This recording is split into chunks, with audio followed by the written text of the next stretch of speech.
یا اللہ، میں تیرا لاکھ لاکھ شکر ادا کرتی ہوں، تو مجھے ہمیشہ اتنا صبر اور ہمت دے دیتا ہے تاکہ میں خود کو مزید مضبوط بنا سکوں۔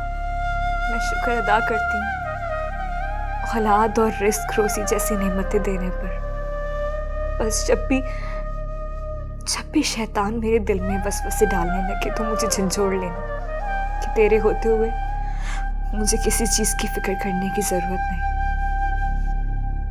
مجھے اتنا مضبوط بنا دینا کہ میں تیرے سوا کسی اور کے آگے آنسو نہ بہاؤں، نہ کسی کے آگے ہاتھ پھیلاؤں۔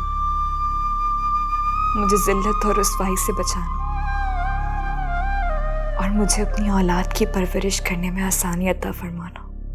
میرے اپنوں کو جو اس دنیا سے چلے گئے ہیں بخش دینا اللہ۔ مجھے ایمان پر زندگی اور ایمان پر موت دے۔